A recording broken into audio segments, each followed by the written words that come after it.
readings and writings. I forget where it says that, but it says it someplace in these first couple of paragraphs. We'll cover man's early beginnings today and Wednesday, and then we're done. And we're going to quickly get past basically half of this timeline within the first 4 weeks of this class, which means that the remainder of this class is going to cover everything that's on the second half of this timeline for the last 12 weeks of the class. So a lot of stuff that happens here on the timeline, and if we look at it, you can see that there's a lot of stuff that was happening. So this is all the stuff that we're going to really be focusing on. Why is that? Anybody have any guesses as to why this timeline is so lopsided, why we're going to focus so heavily on innovations that are modern when we talk about graphic design history? Jessica, what do you think? Because that's what we most know about. Okay, that's partly it. Anybody else? Yes? Because graphic design was kind of like a product of the digital age? Not so much the digital age. It was a product of new innovation, though. Anybody else have other guesses? Yeah? So you want something relatable and timely. Something you relate to. I mean, a lot of it kind of happened like post-World War II. Okay, all right. What do you think? Oh, that wasn't really invented fully until the printing press. So, like, typography and everything wasn't advanced. That's very good, yeah. The printing press certainly had an effect on that, and that's really where we're going to start our history understanding. We're going to talk a little bit about substrates and what happened. We're going to talk about innovations in printing. But really, the reason for this is because graphic design didn't really come become a career offering until the late 1800s. Before that time, there were people that were creating visual arts. They were doing design. They just didn't have a name for it. And most of the people that were doing it were usually allied to another field. So that we had photographers, we had people that were developing fonts, but they weren't really doing page layout. And we had people that were doing page layout, but they weren't trained as designers. So they didn't really understand why design works successfully up until we got into the late 1800s. And so that's why a large part of this timeline is devoted to the last 150 years. So that's really where we're going to go. I will point out, however, we're going to talk about a lot of names in here. So if you're scared of memorizing names or getting to know what people's images and people's names, I just want to prepare you in advance. It's going to be a lot of that. Now, the course outcomes and objectives, I'll talk through all of that in a minute, the idea of the names and all of that, and I don't want to send anybody out of here fleeing. Panic. Oh no, names, I have to memorize names. The good part is I really don't give two hoots about the dates. So, or what museums things are hanging in, or unless the date is actually tied to the work, like the Great Exhibition of 1851 is called the Great Exhibition of 1851, so I kind of expect you to know 1851 is when the Great Exhibition of 1851 happened. But most of the time, I'm not going to say, okay, tell me the year in which Toulouse-Lautrec did this, or the year that Pablo Picasso did Les Demoiselles d'Avignon. I don't care. I don't even expect you to know the names of the works, to be honest with you. I do want you to know the name of the person who created them. And the reason why I gave you this timeline is because I want you to be able to associate some of the things that were happening at the time, world events and things that were happening at the time, to the people that we're going to be talking about. So I'm more a generalist as far as historical studies go. And we'll refer to this several times through the semester, but ultimately I am not going to push you guys to have to memorize exact dates in here. So that's the good news. The other good news is all of the things that you're going to be tested on are images that are available to you through the book. And I will be giving you study aids. In fact, if you've gone to Blackboard already and you see the class, you'll see that we already have a set of study aids or study guides in there that are just basically a listing of the people that you need to know for the tests. So if you pull those out and you use your book and you use the index, it will point you to the images that are associated with those people, and from there you should be able to study those images. I highly recommend using your smartphone and creating flashcards for yourself. Take a picture, write a little notation, and use it as a as a means of quizzing yourself for the class. I'm sure that there are other apps out there that do exactly that too.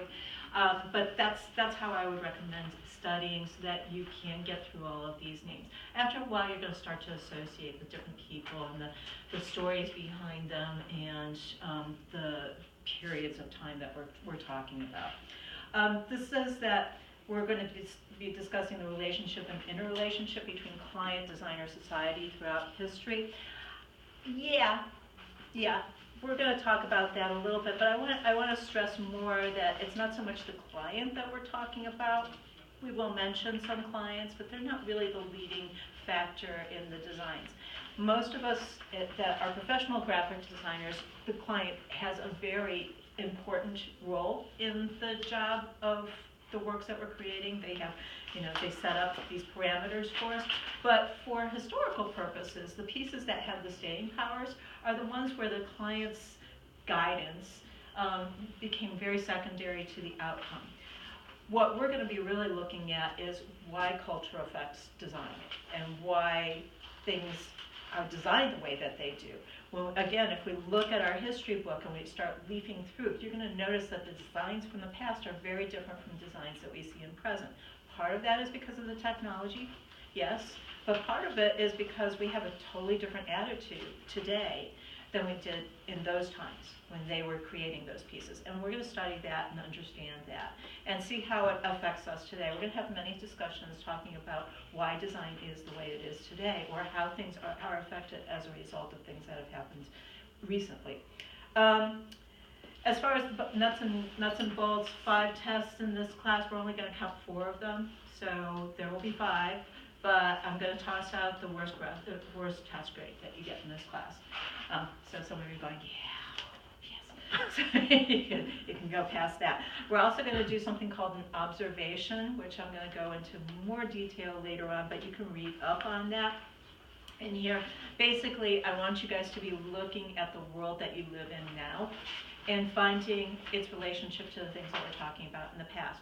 So like when we get into Art Nouveau, we're going to start talking about the traits that we see in Art Nouveau works. And I want you to start to go through the grocery store, look at packaging, and see if you can find those same traits that are existing today in packaging.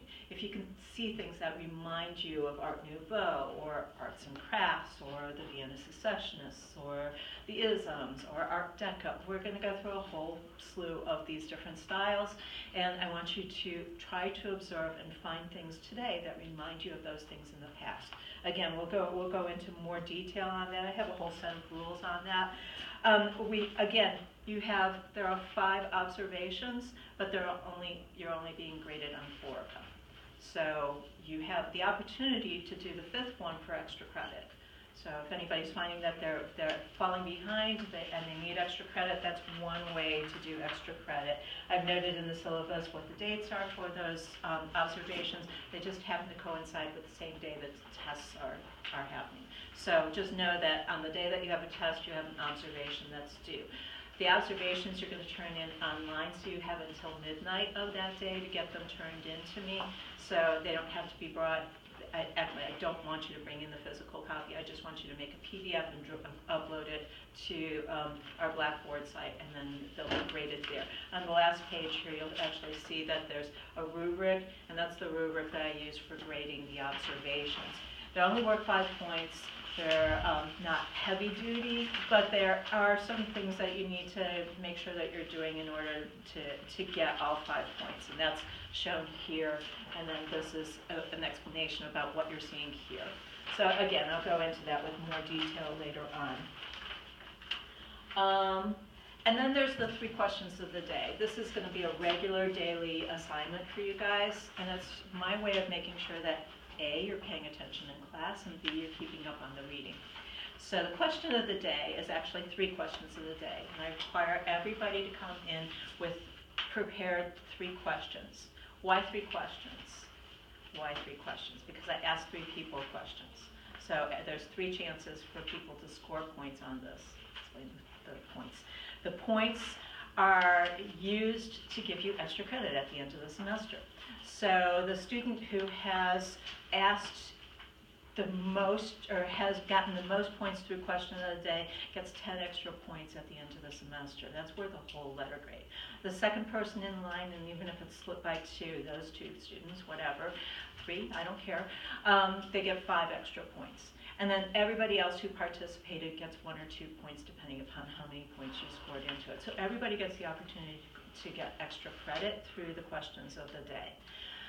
The questions of the day, I asked 3 because there's 3 people that are going to be questioned that day, and I usually do it by volunteers, and unless I see some folks that are not asking questions, and then I'll just pick on them and make them ask questions over and over Tough again. love here. It is tough love. I'll just keep on picking on them until they give me five responses. They've participated at least 5 times. That way everybody's on a fair playing ground, and everybody has gotten over that fear of asking the questions. I know some folks don't like speaking in public, but we're a small group. Nobody's going to bite you here, especially not me.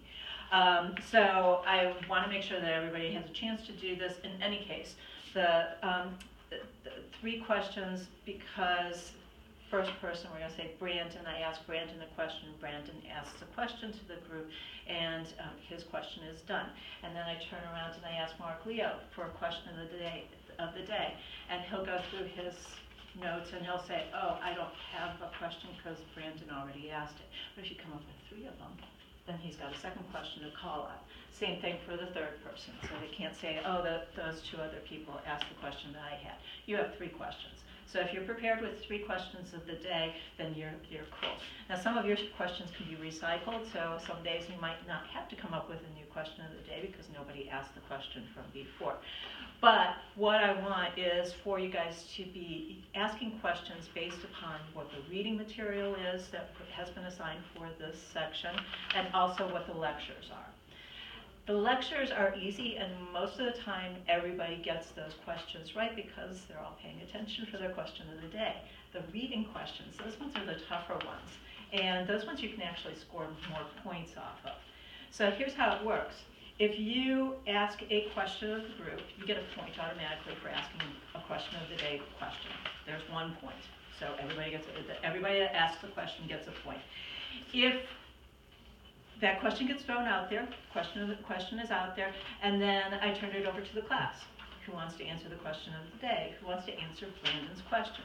And we're going to say Shaden raises her hand, she answers the question, and she answers it correctly, she scores a point. Now, if Shaden wants to add any additional points that she wants to throw in there, then I'll give her another point for adding additional information about that answer. And if she doesn't have anything else to add, or if Brandon has some more information that he wants to add, I'll give him another point for asking more questions or adding more points into the information that's learned. Okay? So it's about adding. And then if there's somebody else in the group that has heard what they already said and has something else that they want to add that has been already brought up, then I'll add points in for every person that contributes. Okay? If Brandon, in asking his question, has no response, nobody has an answer, nobody has any points to give, then Brandon automatically scores 2 points for having a stump question. He stumped the group. And then if Brandon has additional points, then of course he can add more points into his score. If Brandon asks a question and I don't know the answer, he scores 3 points. Got it? So lots of opportunities to score lots of points here. By the end of the semester, I expect, people are going to be in the 20s and 30s on their points, and so it gives me a chance to tally it up. I really don't know who is the winner until the very end, because sometimes we get somebody who scores 6, 8 points in one class session. It can happen. So that's why we do question of the day. It's kind of a little fun thing that we do. Some folks get very competitive about it. But I am going to be watching out to make sure that everybody participates at least 5 times in this exercise. So I'll be keeping tabs on that. Any questions so far? No? Okay. All right. As far as the rest of this goes, attendance, yes, it's mandatory. You must be here. Communication, I don't have an office here on campus, so if you want to contact me, the best way to do it is through my email, which is listed on the front page of the syllabus, and it's also listed in communications. So I check my email constantly. So if you send me an email at the address that's listed here, I promise I will get back to it. If you send me an email at the Tri-C website, Tri-C email, Outlook, whatever it is, I never go there. I go there probably once every 3 weeks, only because somebody from the administration says, your email is building up. I'm like, oh, shoot. So I don't look there. And if you have urgent information that you need to get to me, Sheila@heartsart.net. There is where you need to contact me, okay? If for some reason you can't make it to class, I need a doctor's excuse, or a very good excuse such as like military duty, or grandma died and I want to see the obit. So I'm serious about making sure that people are here, that you're showing up for class, because we have a lot of material to cover in here and very little time. So I promise you it's going to go by really fast as far as how much has to be covered and how much time that we have available to us. If you have special needs, if you're an Access student, I don't expect you to raise your hand right now, but I do expect you to give me some kind of a notification from the Access office. So there's paperwork that kind of goes along with that. Excuse me. There's paperwork that goes along with that, and if that's the case, then you need to give it to me discreetly, and then we'll talk about what additional needs that you need in order to make this class doable for you. There's also extra credit that you'll see both here and in the Blackboard site. I'm going to go over it now. I know you guys are going to ask me every time I do this. It's here in the syllabus, but every time I do that, then 3/4 of the way through the semester, somebody says, "Is there extra credit?" Yes, right here. But the extra credit is essays.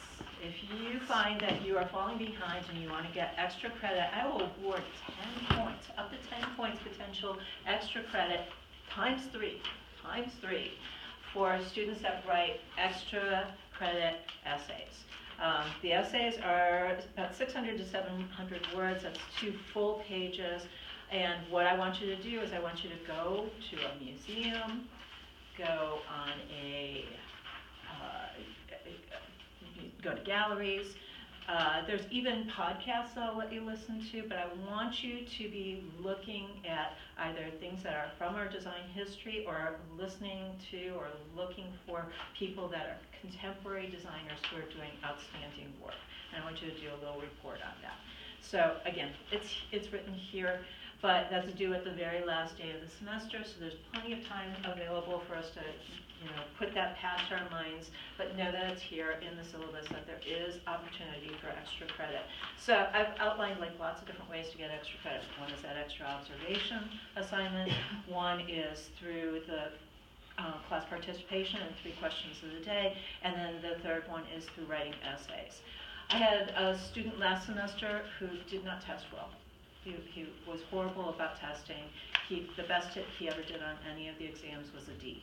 And he was really upset about it, worried about it, and I couldn't blame him because he was a really good participant in class, and if I talked to him, it was clear he knew the material, but he just did not test well.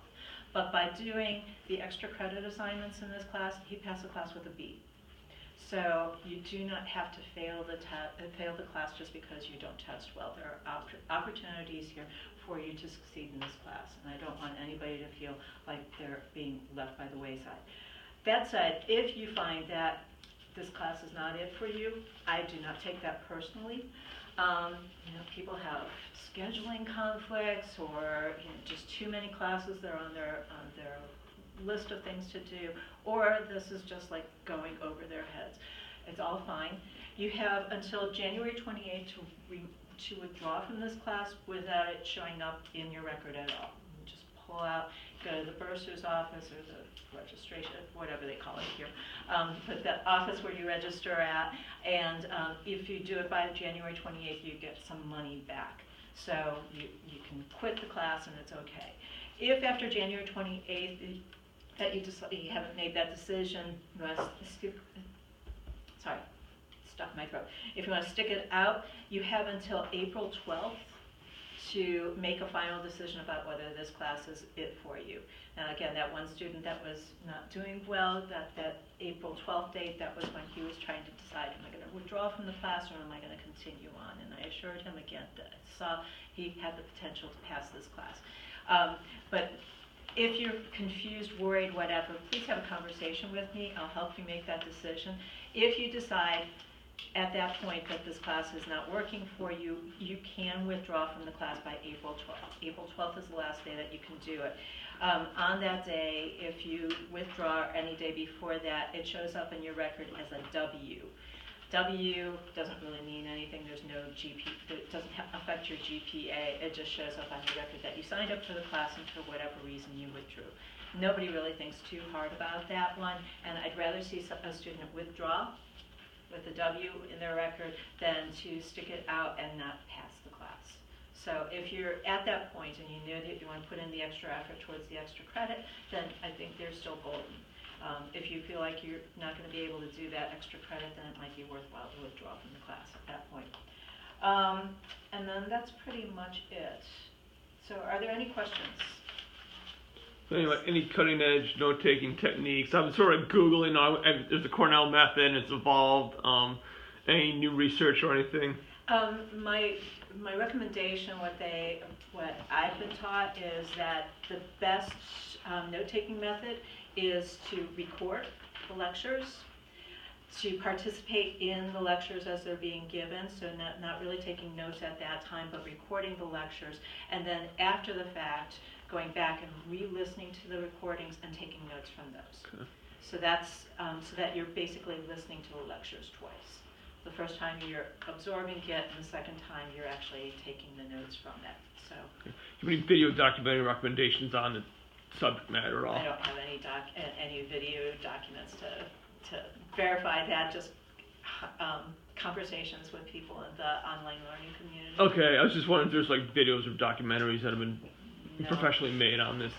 I'm certain that there are, and it would be something about methodologies. I just Okay. don't have any I'll of that. Okay. throw it out there. Anybody else? Questions? Okay, so what time do we have? Let's pull up the one last thing. This is the book that we're going to be using, Eskilsson's Graphic Design and New History, the second edition. A lot of you have the books without the cover, so it would look like that, if you have one that's like that. If you have a book and you flip it open to the title page of the book, and it does not say second edition, that means you have a first edition version of the book. And if that's the case, then I need to know that because there's a different syllabus that goes along with your reading, different kind of reading. So if there's somebody here that has that, please let me know.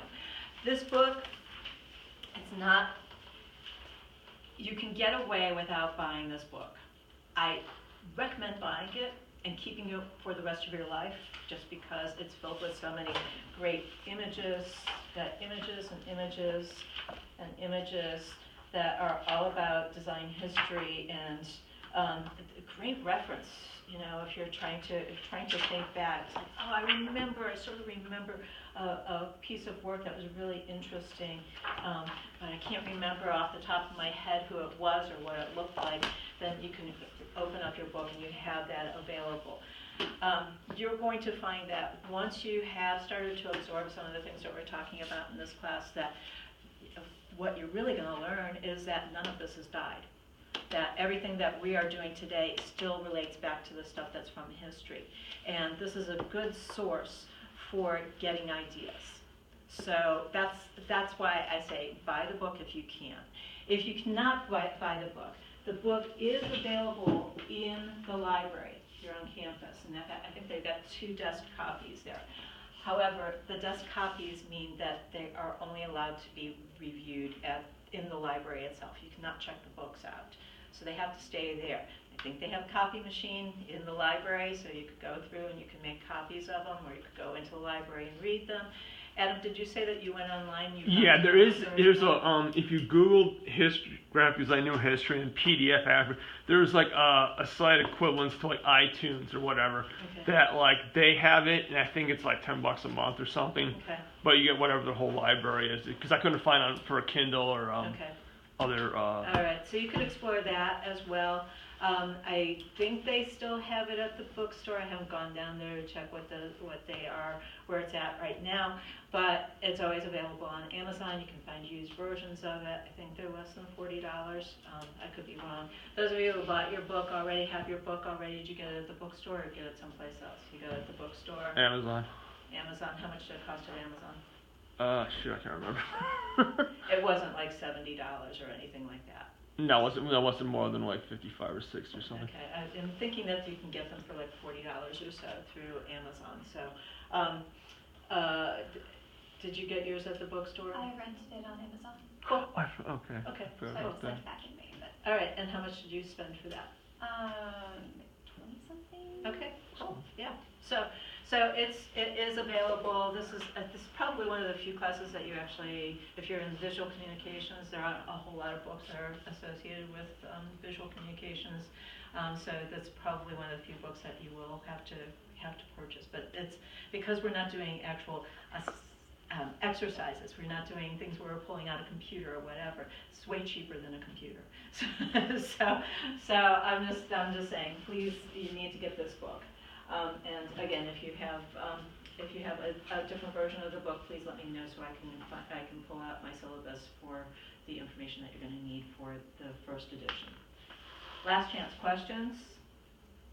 Okay.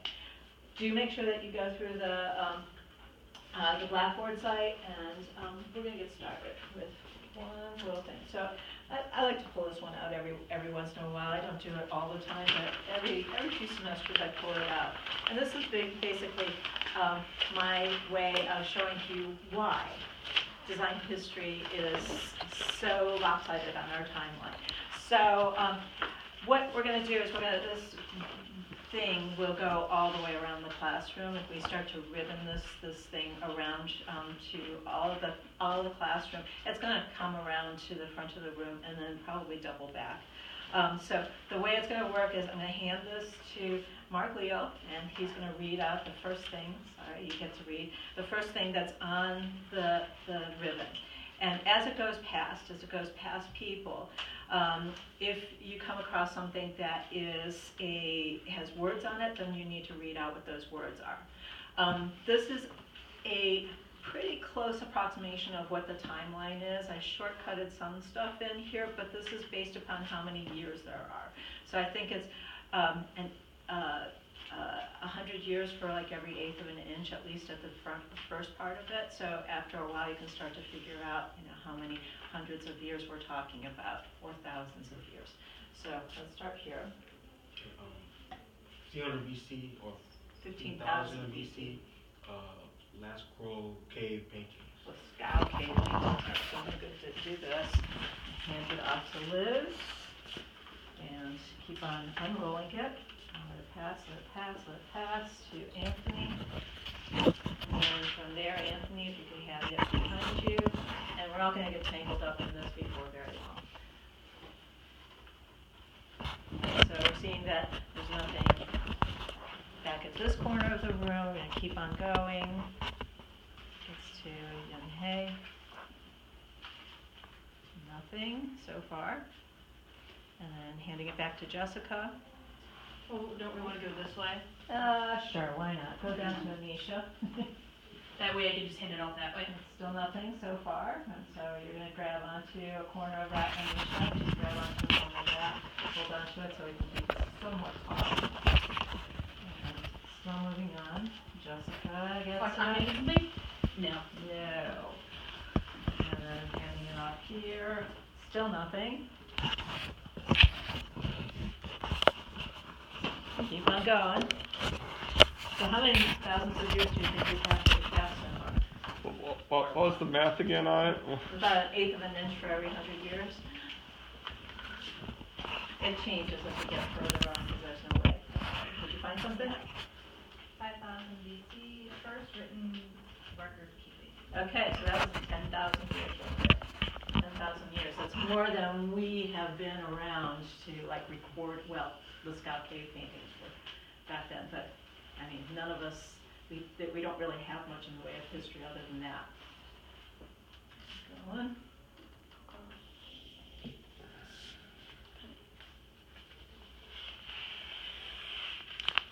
going? Okay, hold nothing. on to it and pass it up. Go ahead. Yeah, that's all right. Okay, Hang on this to a way? corner of it, Adam. Oh, okay, okay. So it pulls tight. And Brandon's got something. 2000 BC. Phonetic writing. Phonetic writing. So Right. phonetic writing. Anybody know what phonetic writing is? Yeah. What's phonetic writing? It's kind of like you. Okay. Oh, Shaden. sorry. Go ahead. Oh, shit, okay. No, go ahead, Shaden. Oh, there's- Phonetic writing is like the way we enunciate, like so it's enunciation. Yeah, so we make sound, writing based upon sounds. So phonetic writing stands for sound. Anything? Keep going. All right, hold on to it. I'll take it across to the other side of the room. Here we go. 190 to 105 AD, paper was invented. The book format started to be used. Okay? And then up. 500 AD, relief printing was first used. Relief printing. Anybody know? No, enlighten me. No idea. Be honest. No. Do you know what relief printing is? Do you know what No. relief is? What is relief printing? Relief is like so it's kind of like a stamp almost. Mhm. So it's Yeah, so we start to learn how to print with stamps. Anybody here ever done like potato prints back in grade school? Eons ago. You guys remember that? That's relief printing, when you're cutting something out of a hard surface. Oh, I get it again. 1050 AD, Chinese movable type was invented. Chinese movable type. Wait a minute, wasn't Gutenberg? Nope, here it is, 1456. Gutenberg and his Bible are invented. So there's about 400 years between Chinese movable type and Gutenberg's Bible. And then 1530, the first type foundry happened. 1600s, you escaped this, right? Look at 1530, first type foundry. 1600, first newspapers. 1698, steam engine is invented. 1765, the point and pica system of measurement is developed. 1790, stone lithography is developed. 1800, paper comes in rolls. 1810, steam-powered letterpress. 1820, photogravure. 1830, chromolithography and daguerreotypes. 1840, high-speed lithopress, and so on. All of this is right here. Look how far it took to get to this. This is why we're going to spend the majority of our class time focused on what happens at the latter half of this ribbon. That's gonna be a pain in the butt.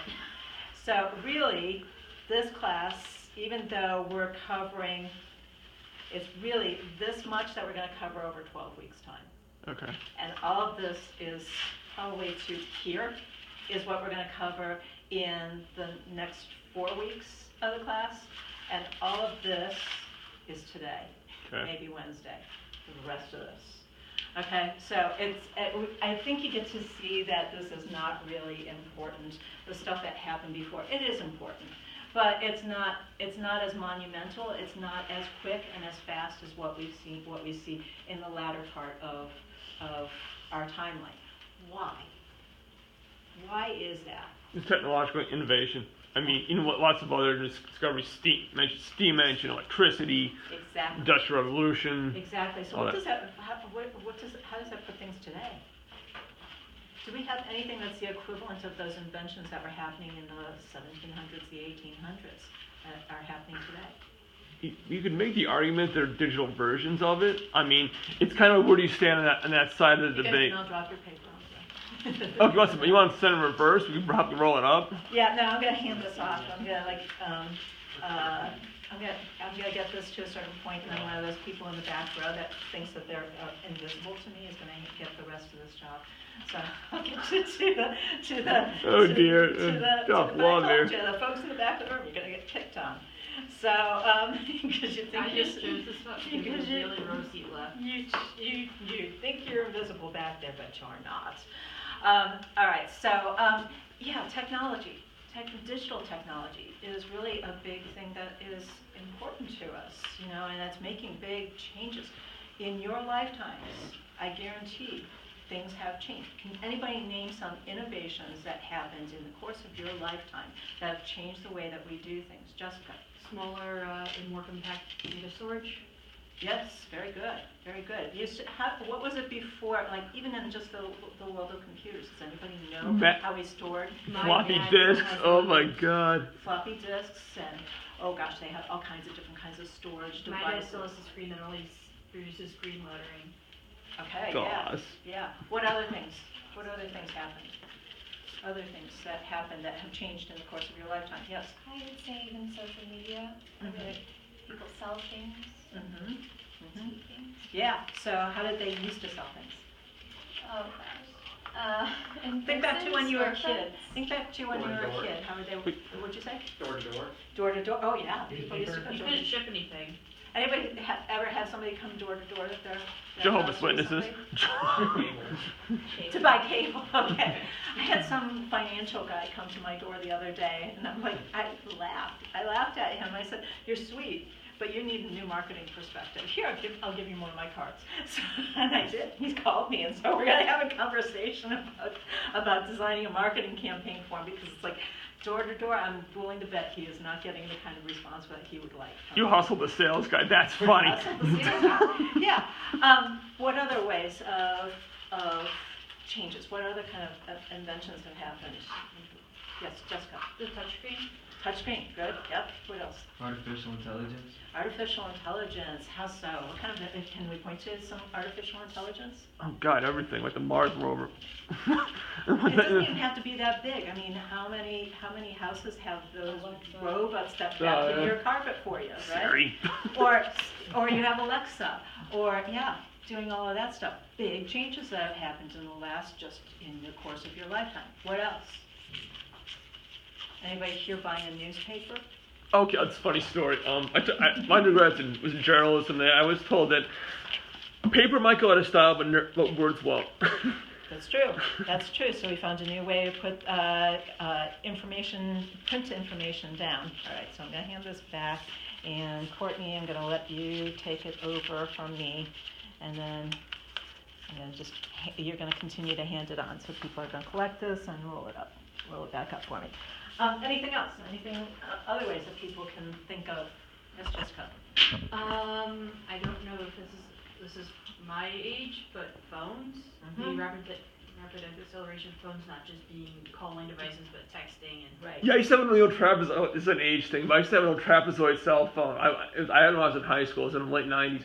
But yeah, it was like a brick. I mean, they come like yeah, it's just like They called it the brick.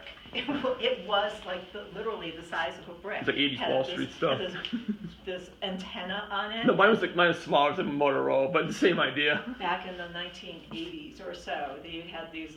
That was as close as you came. Not everybody had one. It's like one in 100 people had one of these things, and they were just They were incredibly expensive. What else? VR. Okay, virtual reality. Okay, so how is that different from what has been in the past? It tracks your motion, and then it relays the motion to a computer. The computer determines what it should show you Right. as you move. Right. We didn't even have VR. It's like the closest that we're still in the infant days of VR. To be honest with you, I mean, to have this thing that you stick over your head, that's going to go away. And they're going to come up with ways of doing VR that are much more clever than having this big boxy thing over your head. I would laugh at some of the commercials that they have on TV where they show VR. And it's like, I okay. currently have a VR system, so.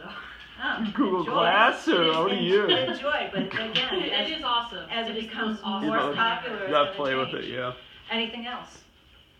The Apple, Video games. They Video become games? more advanced. And somebody said something here. the Apple Watch. The Apple the Watch, Fitbit yeah, or yeah, on your or, wrist our Fitbit Garmin. devices that are, that are constantly monitoring us. GPS. And GPS, absolutely. What else? Photography. Photography, yeah, how's photography different? You can see your picture as soon as you take it. You can Yeah. edit it as soon as How you many take of it. us have that old camera with the The lenses? Polaroid? That are Like the Polaroid? interchangeable? Oh, Polaroids, good God. Actually, they reissued them. I think like Kodak or they started remaking them. Somebody like included They it. are. I found an old Polaroid in one of my Yeah, cupboards. they're like- I tried to go buy film for it because I thought, oh, this will be fun. I'll hand this out at Christmas and people can take Polaroids of each other. I couldn't find film. Yeah, they have new ones where it like costs like $20 for 10.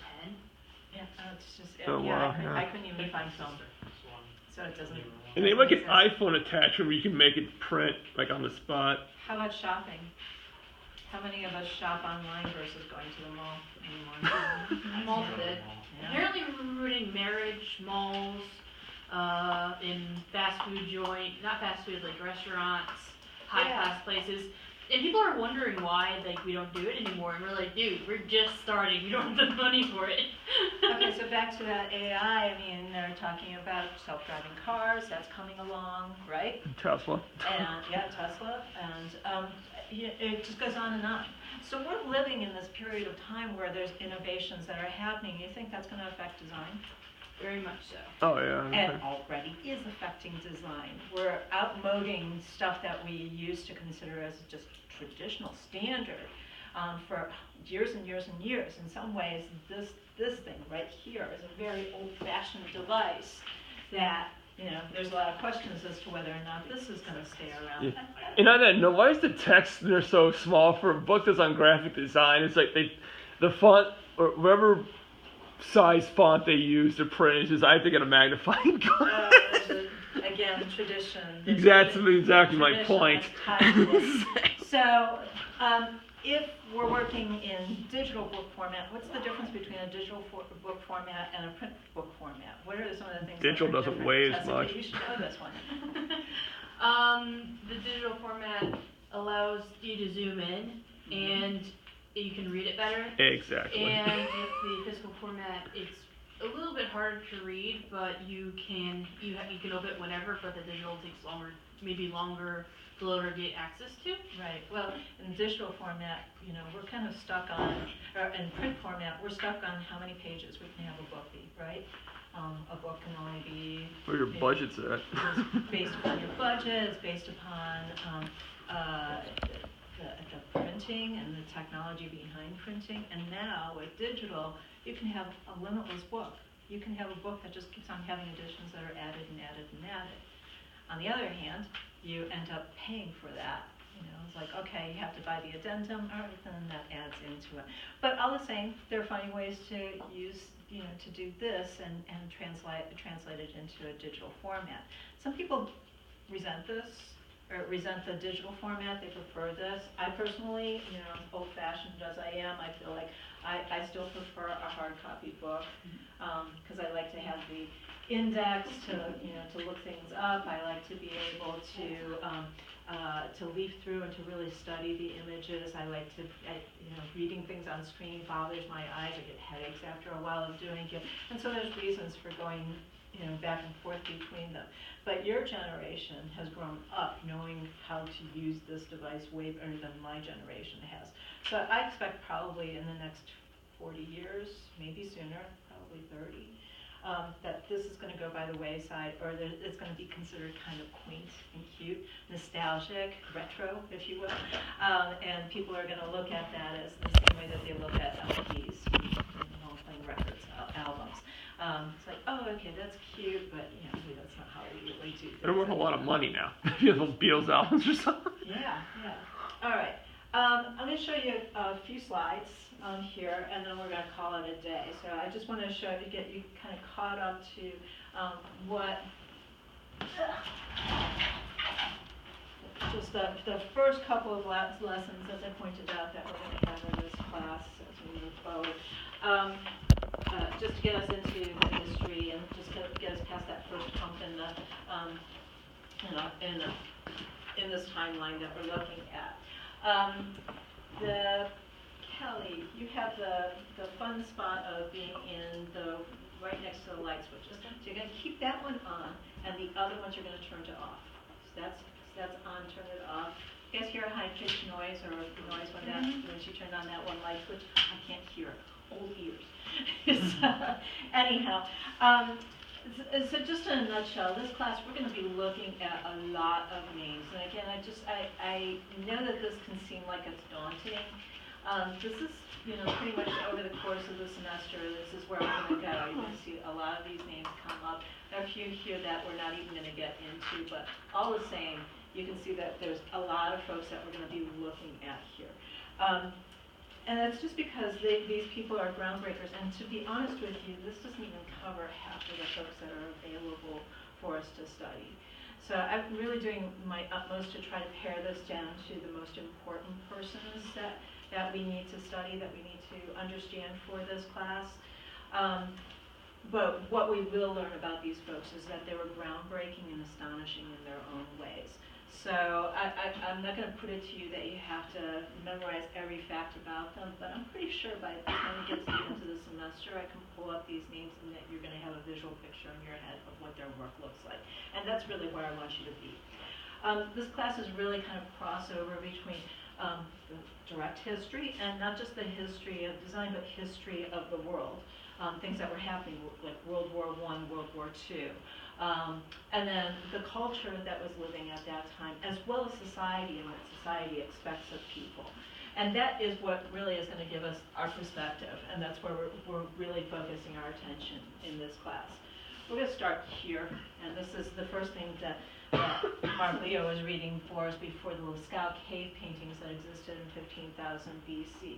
And I like to bring this up as a beginning place for design communication, for design communication, for understanding communications, because a lot of us have this stereotype picture in our head of what cave people were like, what it was like way back in the days when people were, yeah, you're making faces and doing it. What's your impression? What kind of picture do we have of those folks back in cave painting? Clubs, right? You know, skins, you know. These are going to archaeology and like paleontology and like size of the brain, and you go into like evolutionary science there. Yeah, but what's our stereotype of them? What do we think of them? Go ahead. Not all that smart. Not all that smart, right? Why do we think that? Well, because the brain itself is smart. I mean, they haven't actually evolved. Not at 15,000 BC. That's not too long Yeah. ago. That's only 17,000 years That's ago. like, we're still Neanderthals. You're not. You had full humans back then. Mm-hmm. Okay, They all weren't right. as technology advanced. Okay, and is that why we think that we're not so smart? That, and I believe we're still hunter-gatherers back then. Hunter-gatherers, It's yes. science hasn't caught They up. don't have any history, like they don't, in the sense of like written history, or they can't tell us what they did other than their cave. This is our history. This is the history that they gave us. So this is all we know about them. And it's primitive, right? Can we get a sense of what they were all about at that time from this picture? What do you think they were about, Cassidy? Survival, yeah, hunting, right? Yeah, and somebody pointed out, hunting gathering, right? That was their means of living. However, we've got some things up here that really makes this a little bit different from just, okay, I'm going to draw a picture of a horse, I'm going to hang it on a cave wall. This tells us way more if we start to look at it. For one thing, I should point out that this horse is life-size, the painting that's here. So it is literally this big, this tall, that it's painted on the wall. Why would they possibly need to paint a picture of a horse at that size? We don't know. Also, look at this. What do you think these are? Or that is? Scratch marks. What do you think they are? Plants? Okay. Why are they there? It could symbolize probably what was really important to these people. Obviously, their diet was like #1 priority. So This is them communicating with each other. They're talking. And the reason that they were starting to do cave paintings like this is what we think, is because they were trying to pass on information from one generation to another. Now, if you're going back 17,000 years ago in time, we weren't living in cities at that time. We were small clans, small groups, probably no bigger than what this class is. So if you have this many people that you're communicating with, you don't really need to have written communications. Brandon doesn't have to pass off notes to Anisha in the back corner of the room. He could just turn to her and talk to her, right? But if Brandon is trying to pass on something to a couple of generations later, to his grandchildren, then he needs to have it documented somehow. And that's what they think these were about, is their way of communicating from one generation to another generation through written communications, because that communication wasn't really necessary on a one-to-one basis. How do we know that Brandon and Anisha would have been able to communicate in those days? line of sight. But, I mean, have actual words, communication with each other. Why do we think that would happen?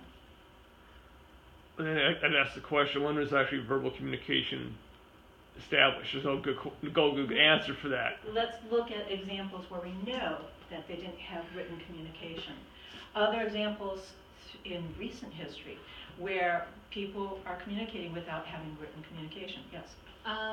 They could be pointing out at objects instead of like talking, or they could be like going primitive, like Yeah, but we're getting too complex here. How do we have any examples where people are communicating with each other without having written communication? Nisha? Emojis, okay, yeah. Morse code.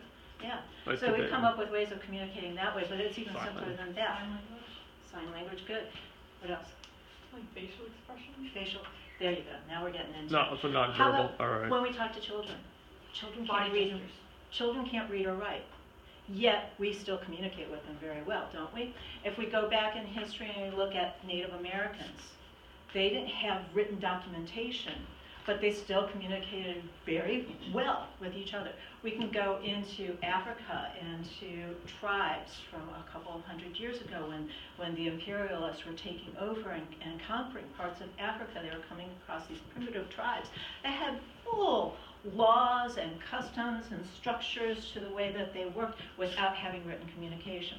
So we know that these people were not just going, ugh, grub, want woman. They weren't doing stuff like that. They weren't living like that. They were having communications. They were flirting with each other. They were getting married or having spouses or interests, and they were talking to each other about when I'm going to go hunt. You go around the bend over there and we'll track the animal together. So they were doing all of this. And now these were created for the sake of trying to communicate with each other. What tells us that they were really trying to communicate with each other is not this image of the horse, but these odd things that were showing up here. And this is where we start to recognize that they were trying to speak to each other, talk to each other over the course of generations in abstract ways, because we don't know what those things mean. They don't look like a thing. Now, when we have an image that is representing the thing that we're talking about here, we have a horse. Do we know what we call these? There's a term for these. Like hieroglyphics or like Hieroglyphics. pictograms Goes or later. I'm gonna be quiet. You said it. You said it. pictograms? Pictograms. When we have an image that represents the thing that we're talking about, that is a pictogram. So they were doing pictograms, but then they were creating these things. Does anybody know what these kinds of symbols are called? Ideograms? Very good, ideograms. They represent an idea. It's an abstract, and we don't necessarily know what those things are. So it might be actually a whole series of words that they were creating, and that's why we know that these are really interesting. Why scientists and archaeologists are trying to uncover what these things are about. Now we communicate through written communication like this. We've come a long way, baby, from where we were. But we're still creating new forms of communication. Somebody pointed out emojis and emoticons as new means of communication. And there's some folks that are speculating that our language is going to be taken over by emoticons, and that we're going to have less and less of actual written whole words or language and syntax. So as time goes on, we might see in the course of your life, you might see letters being written with emoticons rather than actually through the idea of physical words. So it's going to be interesting. It's going to be an interesting place that we go to. We're going to stop there because I want to talk on Wednesday's class about papyrus and about substrates, because this is actually a substrate that we're looking at right here, there, and actually we have a substrate here. What's a substrate? What do I mean when I'm saying substrate? Subtext or something? Or, okay, I don't know. I'm lost. The surface that we're writing on. So Okay. in this case, the substrate here was a stone wall, and obviously here the substrate is a digital format. But we're going to start with understanding substrates and how important they were to visual communication. Again, I'm not going to spend much time on this. We're going to immediately move into Gutenberg and all of those guys very, very quickly in this. Last chance for questions. Let's call it a day. I'll see you guys on Wednesday.